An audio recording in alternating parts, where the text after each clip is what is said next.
북남 관계는 더 이상 동족 관계, 동질 관계가 아닌 적대적인 두 국가 관계, 전쟁 중에 있는 두 교전국 관계로 완전히 고착되었습니다. 김정은 동지께서는 대한민국 족속들을 우리의 주족으로 단정하시면서 주저없이 수중의 모든 수단과 역량을 총동원하여 대한민국을 완전히 초토화해버릴 것이라고 하시면서 우리 어린 시절에 우리의 소원은 통일이라는 노래 참 목 놓아서 불렀던 그런 기억도 나고 또 예전에는 그 레코드판을 사면요 거기 건전가요라고 있었어요. 그 건전가요에 꼭 들어가 있던 게 제가 지금도 기억하는데 그 들국화의 음반에 우리의 소원은 통일이라는 건전가요가 또 담겨 있던 걸로 기억이 됩니다. 북한에서도 사실은 이 노래가 굉장히 인기라고 그래요.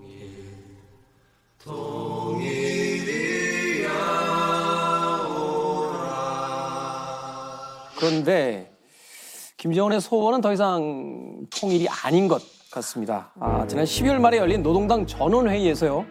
이 김정은이 직접 대한민국과의 통일은 성사될 수 없다라고 단정적으로 이야기를 했습니다. 통일 불가 선언을 하게 된 건데요.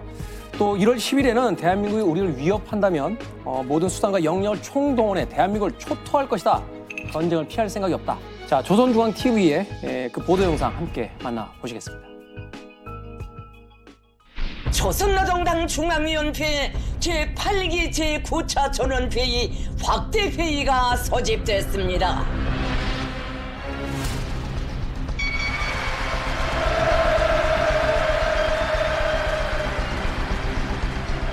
북남 관계는 더 이상 동족 관계, 동질 관계가 아닌 적대적인 두 국가 관계, 전쟁 중에 있는 두 교전국 관계로 완전히 고착되었습니다. 저런 말을 어떻게 아무렇지 않게 저렇게 하냐. 그러니까 평화적 통일이 아니라 무력 통일을 하겠다라는 거예요.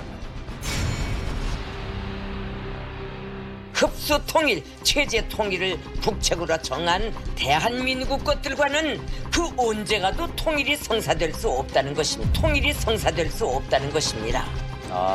말 좀 심하네.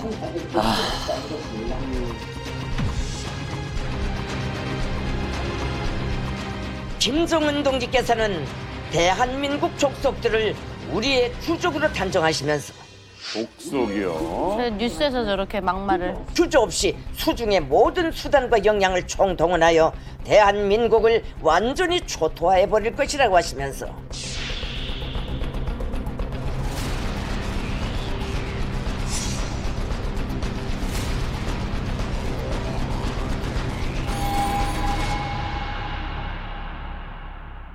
원래 겁 많은 강아지가 짖거든요. 자, 이 영상은 많이들 보셨을 겁니다. 그리고 해외 언론에서도 계속 소개가 되고 있고요. 통일 불가 발언에서부터 남조선을 초토화시키겠다라는 발언까지 합니다. 지금 북한의 최고 지도자의 입에서 뱉어낸 겁니다. 전 세계 어느 국가나 이 새해가 되면 신년사로서 항상 희망적인 이야기들을 많이 하게 되는데 왜 이토록 강경하면서도 그 심각한 이야기를 내뱉고 있는지 사실은 이 발표가 있을 때요 해외에 있던 여러 친구들 혹은 사람들에게서 친척들에서 전화나 문자가 왔었어요. 곧 전쟁 난다는 이야기가 있는데 이게 뭐냐 하는 이야기가 있을 정도로 굉장히 심각하게 지금 받아들이고 있습니다. 자, 그래서요 그 속내가 무엇인지 뉴스에서 볼 수 없었던 그 뒷이야기를 저희들이 한번 나눠보도록 하겠습니다. 그렇다고 해서 우리가 겁을 먹겠습니까? 아니요. 전쟁과 싸움은요 입으로 하는 게 아니에요. 그렇죠. 제일 정말 찌질한 것이 이제 소위 아가리 파이터들이거든요. 말로 하는. 와, 성진 교수님 너무 전쟁은 정말 그 말로 하는 게 아니라 진짜 조용히 있다가 한 방 치는 게 전쟁인데 솔직히 말해서 내로남불이죠. 솔직히 우리가 정말 해달라는 건 다 해줬잖아요. 우리가 뭐 핵 개발하라고 했어요? 핵 포기하라. 그럼 우리가 보상해주겠다. 또 보수 진보 정권을 떠나가지고 우리가 뭐 금강산 뭐 관광 개발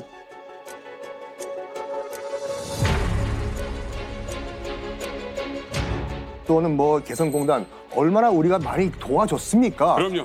우린 잘못 없어요. 지금 가해자가 지금 방귀를 끼는 거예요 지금. 네. 그러니까 이 하노이 노딜 이후에 모든 상황이 안 제대로 굴러가니까 책임을 다 피해자인 우리한테 전가를 시켜버리는 거죠. 맞아요. 김정은의 말에서 우리가 주목해야 할 점은 그러니까 북한이 남북 관계를 인식하는 틀 자체, 패러다임 자체가 완전히 바뀌었다는 네. 겁니다.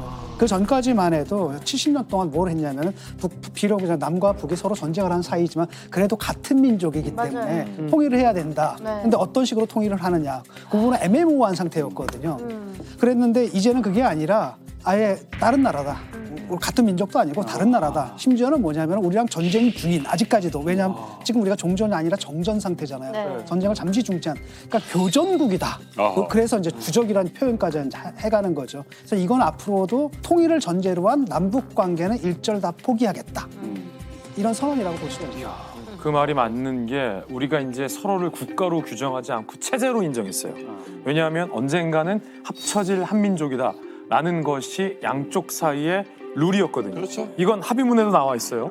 첫 남북 정상회담인 6.15 남북 공동 선언의 정신이 바로 남과 북은 통일을 지향한다요.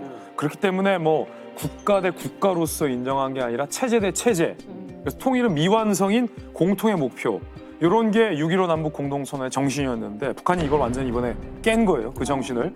그리고 적대적 교전 국가로 북한이 지금처럼 이 남북 관계를 정의하게 된다면 우리를 상대로 핵이나 미사일 쏘는 게 정당해지는 겁니다. 논리적으로.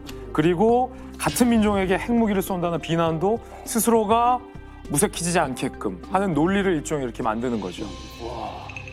그러니까 저는 이제 북한에서 살다 온 한 사람으로서 김정은의 이번 발언을 듣고 굉장히 충격을 받은 게 북한에서는 이제 통일이 김일성의 유훈이라고 이제 교육을 하거든요. 그러니까 김일성이 다 이뤄놨는데 조국 통일만을 실현을 못했다. 그래서 그 유훈을 관철하려고 김정일 또한 이제 그 유언을 받들어서 2000년 남북 정상회담에서 낮은 단계 연방제라는 어떻게 보면 남쪽의 기준을 어떻게 좀 맞추려고 하는 방법까지 표출하면서 이 유훈을 관철하자라고 이제 김정일이 이어갔는데 김정은이 이런 발언은 이제 선대들이 지금까지 했던 통일의 방법이나 이런 것들을 깡그리 무시하는 그런 발언으로 들립니다. 이 김정은의 이 도발 발언들이 처음 시작된 게 2023년 연말 열렸던 그 전원회의 때거든요. 제가 그래서 한번 그 발언들을 한 거를 한번 준비를 한번 해봤거든요. 여기 보시면은 그때 김정은이 무슨 말을 했는지 여기도 요약본입니다. 이거는 굉장히 좀 어렵잖아요. 이거를 김진 기자님께서 준비하셨다면서요. 이런 경우가 있었는데. 준비를 했다며요. 좋았어. 자연스러웠어요. 네. 노동당 중앙위원회가 종민 씨 어떤 회의인지 아세요 혹시? 노동당 중앙 전원회의요? 예, 전원회의. 중요한 그러니까 노동당의 전원이 다 참여하는 회의? 놀랍게도 맞아요. 노동당 전원회의는 이 당 중앙위원회가 모여서 북한의 대내외 문제를 정리하고 논의하는 회의입니다. 빙고. 그래서 지금 저희가 요약본을 들고 나오는데 이 요약본도 굉장히 많고 복잡합니다. 그래서 이 부분 중에서 어떤 것만 보면 되는지 좀 말씀드릴게요. 이번에 그 노동당 전원회의에서는 정치, 경제, 사회, 대남, 국방, 대외 부문으로 의제가 정확하게 나눠져 있습니다. 그 중에서도 경제 부문을 좀 한번 보시면요. 늘어나는 밀 생산량에 맞게 밀 가공 공장 등을 현대적으로 꾸리고 밀 가공 기술 개선 및 제품의 질을 높였다. 라고 이제 스스로의 식량 생산을 늘렸다라는 성과를 약간 자화자찬하는 내용이 정리되어 있고요. 자, 그리고 이제 대남 부분이 문제가 됐던 그 부분입니다. 북남 관계는 더 이상 동족 관계, 동질 관계가 아닌 적대적인 두 국가 관계, 전쟁 중에 있는 두 교전국 관계로 완전히 고착됐다. 라고 아예 단정을 하고 있습니다. 그러면서도 언제든지 전쟁이 터질 수 있다는 것을 기정사실화하고 남반부 전 영토를 평정하려는 군사 행동에 보조를 맞추어 나가기 위한 준비를 박차자라는 내용이 주된 합의 분야입니다. 그러니까 요약하면 전쟁 준비를 하자 이런 이야기네요. 남북 관계는 예전과 다르다라는 거. 그리고 국방과 대남에 있어서 전쟁 준비를 완료해야 한다. 사실 북한이 지금 해결해야 하는 것은 북한 체제 내에 있는 식량난입니다. 근데 먹고 사는 식량난을 어떻게 해결할지에 대해서 전혀 의제가 없고 오히려 무슨 밀 생산 기술을 늘렸다가 나는 뭐 자화자찬성의 포장 얘기만 들어가 있다는 걸 좀 볼 수 있죠. 무슨 밀 생산량이 늘어나서 밀가공 식료품 공장을 북한이 제일 귀한 게 밀가루예요. 밀가루가 어디 있습니까? 그거 보고 탈북해요. 대한민국에서 막 그 무슨 시위하는데 계란을 딱 굴더니 그 위에다 밀가루를 쫙 뿌린 거예요. 그거 보고 얼마나 충격받는 줄 압니까? 완전 후라이야 저거. 아니 먹는 걸 왜 던져? 이러면서. 토마토 던지고. 계란 던진 거까지는 이해했어요. 계란 던졌구나, 달걀 던졌어. 근데 거기다 밀가루 탁 던지고, 야 저거 튀기면 튀김이잖아 이렇게 돼버린 거야. 저거 튀기면 튀김이잖아 이렇게 돼버린 거야. 그래서 충격받는데 완전 지금 가대포장 후라이예요. 작년 한 해 동안 아사자가 좀 많이 나왔어요, 북한이. 이게 3년 동안 코로나를 겪으면서 국경이 막혔잖아요. 최근 들어서 5년 이내에 작년에가 제일 아사자가 많이 났다 그러거든요. 그러니까 그게 5년 동안 합쳤을 때도 제일 많이 났대요. 그럼 지금 김정은 얘기하고 100% 넘게 했는데 왜 아사자가 나와? 말이 안 되잖아요. 그리고 사실 지금 연초부터 북한이 보면은 1월 5일, 7일 바다에 포 쏘고 그리고 14일 날에는 그 고체 연료 중간거리 미사일 쏘고 했잖아요. 그런 것들 보면은 저는 김정은이 참 초조해져 있구나라는 생각이 들어요. 왜냐면은 지금 우크라이나하고 러시아 전쟁이 그걸 통해 가지고 김정은의 관심을 받았잖아요. 푸틴을 만나 가지고 세계 중심에서 관심을 받다가 지금 미국 대선 있고 팔레스타인 전쟁이 있다 보니까 지금 관심에서 서서히 멀어지는 거예요. 그러다 보니까 맞아. 내부에 있는 이런 뭐 안 좋은 그런 여론들을 잠재우기 위해서 목소리를 크게 하고 외부에 적을 만드는 하나의 북한이 오랫동안 써왔던 내부가 혼란할 때 밖에 적을 만들어가지고 내부를 맞아요. 결속하기 위한 그런 전략이 아닌가 저는 생각합니다. 근데 최근에 이제 무력 도발 가능성과 관련해서 북한 내부에서조차 뭔가 엇박자가 나는 듯한 쿵짝 뭐 이런 느낌의 쿵짝 뭐 이런 느낌의 이상한 일이 발생했어요. 지난 5일에 연평도 백령도 근처에 해안포 200여 발을 북한이 쐈거든요. 네. 6일에는 포탄 60여 발을 쏘고 7일에는 90여 발을 쏜 걸로 우리가 봤어요. 네. 눈으로 본 것뿐만 아니라 각종 첨단 장비를 통해서 정찰 자산을 통해서 우리 군이 정확하게 계측을 했어요. 네. 그런데 미스테리한 일 실컷 쏴대고서 네. 우리 쪽 해안에 김여정이 6일 사격 이후에 조선중앙통신을 위해서 이런 입장을 냅니다. 허세와 객기를 부려대는 대한민국 군부 깡패들의 실제 탐지 능력을 떠보고 불보듯 뻔한 억지 주장을 펼 놈들에게 개망신을 주기 위해 기만 작전을 진행했다. 네. 라며 실제 포탄 발사는 없었고 포탄을 발사하는 척 발파용 폭약만 터트렸을 뿐이다. 너네 몰랐지? 쏘갔지? 뭐 이렇게 주장을 한 거예요. 네. 우리가 뻔히 다 봤는데 자, 분명히 이걸 뉴스에서 우리가 접했습니다. 서해상 포사격이 있었다라고 했고요.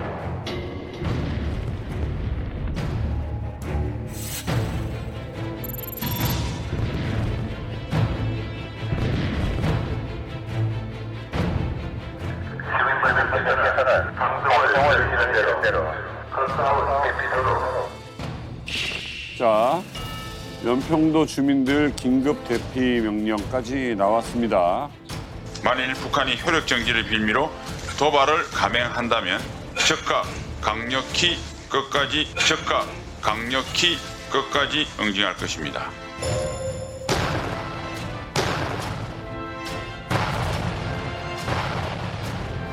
우리 역시 사격 훈련을 진행을 했습니다.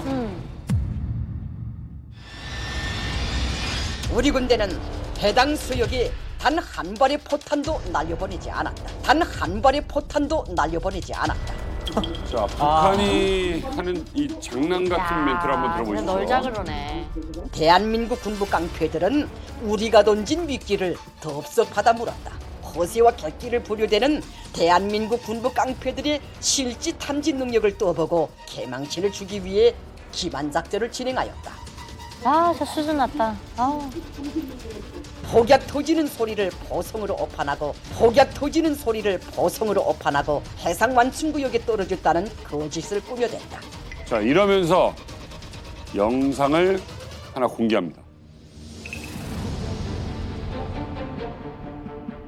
언 땅을 파여 왜?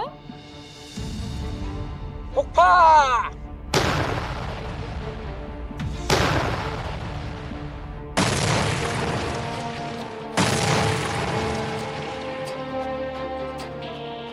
진짜. 북한의 작전에 속았다. 응.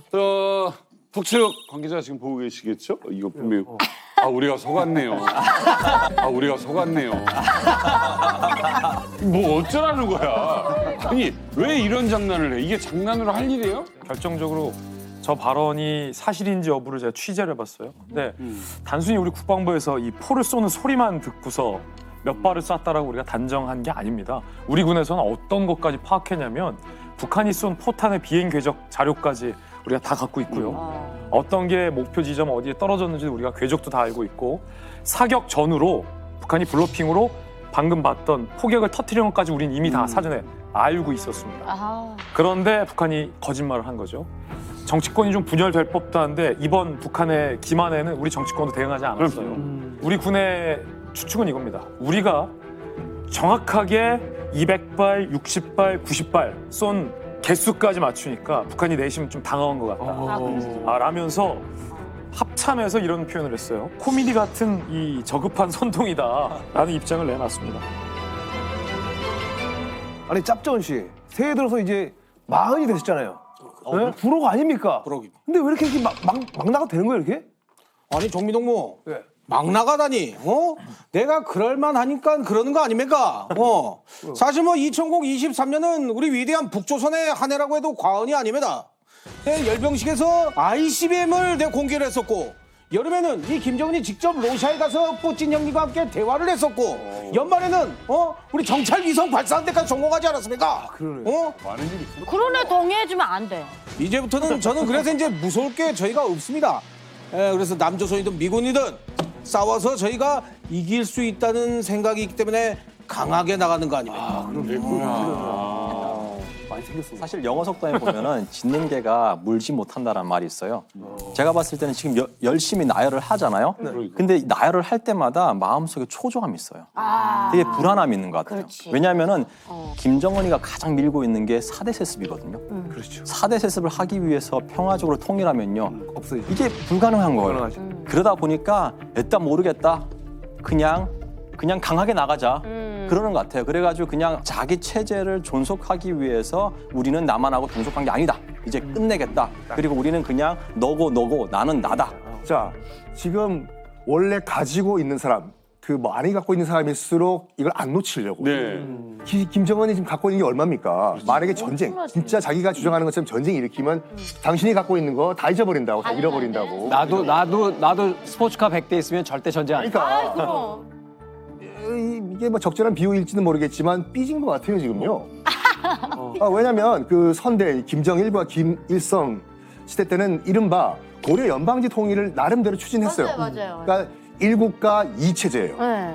그런 반면에 우리 같은 경우에는 꾸준하게 이제 우리 대한민국 위주의 흡수 통일을 지금 추진하고 있지 않습니까? 그렇게 딱 보니까 대화도 안 되고 지금 일도 안 풀리고 하니까 에라이 모르겠다. 입이라도 한번 털자. 해가지고 저희 막말을 하는 것 같아요. 삐졌죠? 아니 많이 오늘 삐졌네. 아니 김정은이가 삐지긴 뭘 삐집니까? 오늘 리마 감독도 오늘 뭐 못한 소리가 없네. 맨날 삐져 있어. 진짜 울고. 왜 이렇게 섭섭합니까 이거? 저 얼중이야. 아무도 내 얘기를 들어주질 않고 이거 편 하나 들어줄 사람이 없고 세대되고 하니까 우리 아버지가 생각나는 건 그래. 내래 우리 아버지는 여정이하고 싸울 때 내 편만 들어줬는데 말하지. 아버지! 이 충격적인 이야기로 시작을 했습니다. 이게 지금 대한민국과는 통일이 성사될 수 없다. 이게 적이다라고 선언을 했습니다. 이 말폭탄 던진 게 뭔가 이제는 좀 또 예전과는 달리 좀 실행하고자 하는 투가 좀 보여요. 자, 새 벽두부터 김정은의 지시가 있었습니다. 대남 기구들 싹 다 정리하라고.라는 지시가 있었고 이 지시를 수행할 일종의 북한 내에 TF팀이 꾸려집니다. 그 TF의 단장은 외무상 최선희 외교 실세죠. 최선희를 위원장으로 하는 협의 기구가 마련됐다라는 북한 매체들의 보도가 있었습니다. 그런데 그 TF팀에 누가 참석했는고 이름을 좀 살펴봤더니 다름 아닌 통일전선부의 리선권이 참여를 한 걸로 보도가 됩니다. 평양 정상회담 당시 리선권 북한 위원장이 우리 대기업 총수들에게 지금 냉면이 넘어가냐고 면박을 준 사실이 확인됐습니다.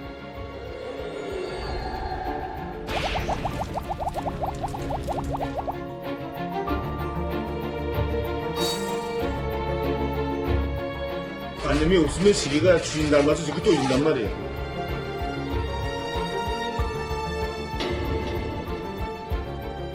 그런데 북한 매체의 호칭이 특이합니다. 리성권 동지를 비롯한 대남 일꾼들이 참석했다. 이렇게만 표현이 나옵니다. 리성권은요, 통일 전선 부장이에요. 네. 단 한 번도 리성권 대남 일꾼이라고 표현된 적이 없었습니다. 리성권이 통일 전선 부장에서 무언가 징계를 받고 대남 일꾼 차원으로 격하됐다라는 것을 우리 첩보에서 파악하고 있었거든요. 그런데 이번에도 대남 일꾼 리성권이 참여했다라고만 표현이 됐습니다. 자, 그렇다면 리성권이 부장으로 있는 이 통일전선부가 뭐 하는 데냐라는 게 중요하겠죠. 통일전선부는 대한민국 내부의 첫 번째 역할은 간첩을 보내는 역할입니다. 그래서 통일전선부 안에 있는 가장 실세의 유명한 과가 직접 침투과. 예. 이름. 첩보 역할을 하는 게 대남 첩보 역할을 하는 기구가 바로 통일전선부입니다. 그런데 이렇게 나쁜 일만 하냐? 그건 아닙니다. 개성공단 사업 같은 굵직한 남북교류 사업도 통일전선부가 주무부처입니다. 그러니까 남북 사업을 총괄하는 부서가 어디다? 통일전선부다라는 거죠. 그런데 이 통일전선부가 점점 축소되거나 아예 유명무실해질 것이다. 이런 관측이 나오고 있습니다. 사실 뭐 이선권에 대해서 저렇게 직책조차도 붙이지 않고 이렇게 그냥 언급하고 대남 일꾼이라는 게 간부라는 의미예요. 그렇게 얘기한다는 게 그냥 대남 관련해서 이제 필요 없다 이거죠. 김정은이가 1월 1일부터 대남 기구 정리해라 이랬으니까 이제 이선권이의 명줄, 이선권뿐만 아니라 이선권을 위시한 대남 관계자들이 이제 사실 할 일이 없어진 거예요. 네. 정확합니다. 통일전선부 리성권 부장이 바로 조평통 위원장 출신입니다. 조평통이 어디냐? 원래는 통전부 산하기구였어요. 그런데 2016년 6월에 정식 국가기구로 승격이 돼서 그때부터는 대한민국의 통일부와 같은 위상에, 같은 격에, 같은 대화 파트너로서의 위상을 북한 내에서 이 조평통이 맡고 있었습니다. 그래서 여기서 뭘 했냐면 바로 남북 고위급 회담을 이 조평통에서 주도하기 시작합니다. 2019년 하지만 북미 회담이 결렬되고 나서 이 조평통의 기능이 점점 무력화돼서 지금은 거의 조평통이 제 기능을 못한다라고 보고 있습니다. 아마 이번에 김정은의 명령으로 통일전선부가 없어지거나 축소된다는 충격적인 소식, 그래서 당연히 조평통은 정리될 것이다 이렇게 보고 있는데, 최근 우리민족끼리라는 북한의 이 대외 매체에 접속이 안 된다는 보도가 많았습니다. 이걸 관리하는 데가 바로 조평통입니다. 따라서 우리민족끼리도 폐쇄할 것이다 이런 예상도 현재 나오고 있습니다. 뿐만 아니라 잘 알려지진 않았는데 사실은 북한을 연구하는 사람들 입장에서는 이 통전부나 조평통 못지않게 중요한 대남기구를 하나 더 꼽습니다. 바로 저 밑에 있는 바로 저 밑에 있는 조선 아시아 태평양 평화위원회입니다. 줄여서 이렇게 들으면 알 거예요. 아태위. 아태위. 대남 사업을 총괄하는 또 하나의 부서이기도 합니다. 여기서 했던 제일 유명한 게 정주영 회장의 소태방북. 여기 주무입니다. 그리고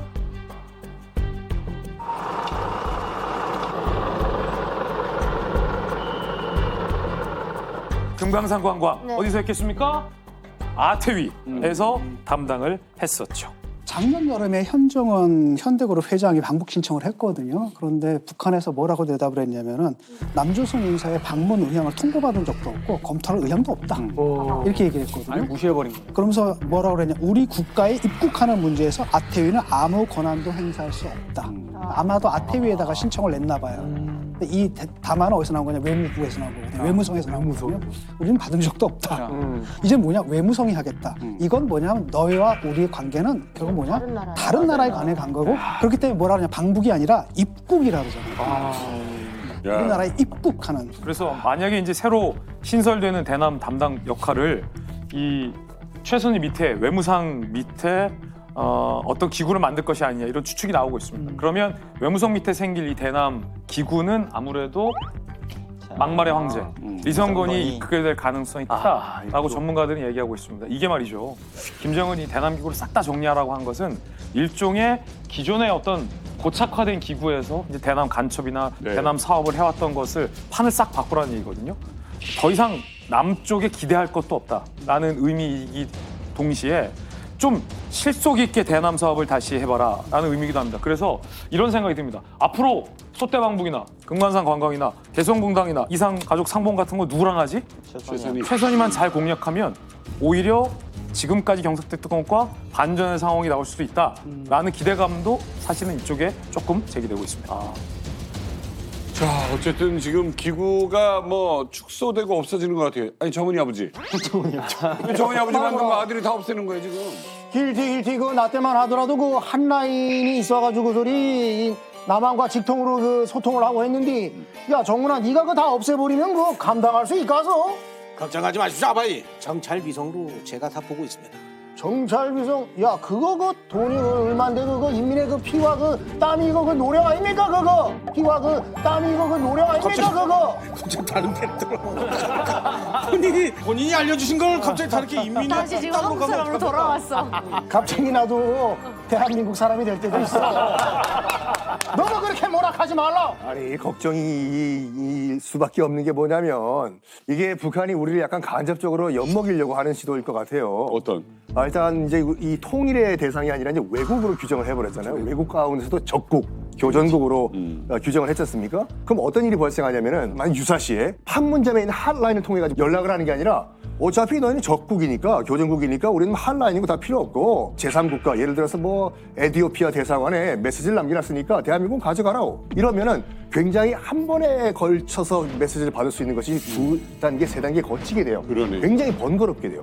그러면 정말 긴박한 순간에 뭔가를 해결해야 되는데 이 해결을 못할 수가 있어요. 이 상황이 한반도에서도 벌어질 수 있다니까요. 바로 그런 변화 중에 하나가 이번에 김정은의 발언 중에 가장 인상적이다. 호칭이 달라졌다는 거고요. 그전까지 이제 남한, 뭐 괴뢰도당이라는 뭐 이야기를 하기도 했습니다만 그래도 남한이라고 남조선이라고 얘기한 건 자기들이 이제 북조선이니까 하나의 완전체에서 갈라진 두 개의 존재 뭐 이렇게 인정을 했단 말이에요. 근데 갑자기 대한민국이라는 국가명을 쓰기 시작했어요. 그렇죠. 조금 뭔가 상황 자체에 대한 어떤 그 변화를 가져가겠다 이런 어떤 의지가 있는 거 아닙니까? 사실 대한민국이라는 게 오랫동안 북한 주민들한테는 금기어였잖아요.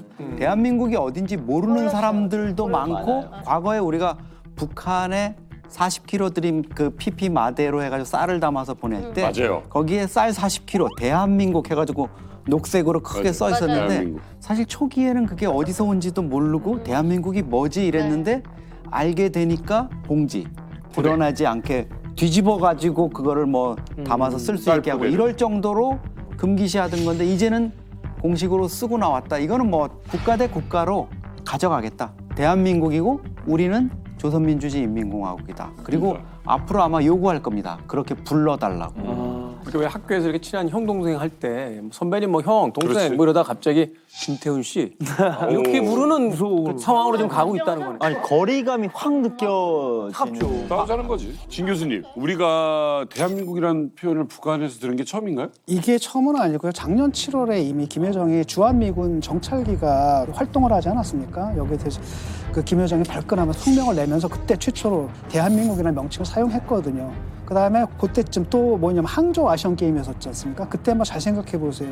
그래 우리가 북한 팀은 이렇게 물어보니까 뭐라고 얘기를 했냐? 북한이라고 부르지 말라고 화를 내면서 우리를 조선민주주의 인민공화국이라 불러라. 이게 의미하는 바는 뭐냐? 그 전까지만 해도 남북으로 나눠져 있을 같은 민족이다라는 건데 이제가 아니라 그냥 다 별개의 나라다. 너희들하고 상관하고 싶지도 않다. 그런 표현을 지금 하고 있는 거죠. 아니 나라의 호칭 문제가 굉장히 민감한 문제예요. 그 나라를 어떻게 생각을 하냐라는 걸 보여주고 있거든요. 예를 들어서 우리가 미얀마라고 부르는 나라 있잖아요. 미얀마. 지금 미국에서는 주요 언론들이 미얀마라고 안 불러요. 뭐라고? 버마라고. 과거에 우리도 버마라고 불러요. 우리 아웅산. 그 아웅산 버마요. 왜냐면 이제 미국과 이제 영국 언론들은 그 1988년에 이제 버마 군부가 쿠데타를 일으키고 이제 민중들을 탄압을 하고 이런 과정에서 국호를 바꿔버려요. 미얀마로 국호를 바꾸거든요. 그래서 미국과 영국의 언론들 특히 CNN 같은 경우에는 지금 현재 군사정권을 인정할 수가 없다. 그래서 너희들이 정한 미얀마를 안 쓰겠다. 그래서 아직까지 미국 언론들은 버마 옛날 호칭을 써요. 짭짜훈 씨, 속 시원하게 좀 밝혀주세요. 왜 갑자기 대한민국이라고 하는 거예요? 이게 왜 그러냐면 사실 뭐 우리 북조선 같은 경우에 이제 핵무기도 있겠다, 또 ICBM도 있겠다, 위성 정찰도 뭐 있겠다. 이제는 강대국 아니겠습니까? 그렇기 때문에 옛날처럼 뭐 쌀 좀 얻고 뭐 소 좀 얻고 할 때는 좀 비위 좀 맞춰주려고 뭐 한민족이다 이런 얘기를 했었는데 이제 더 이상 그럴 필요 없이 남조선은 이제 남의 나라다. 그래서 대한민국이라고 부르는 겁니다. 근데 진짜 김정은의 속마음이 지금 이야기한 저 이야기일 수도 있겠다라는 또 생각을 해보게 됩니다. 한 방이면 충분해 꽉 막힌 가슴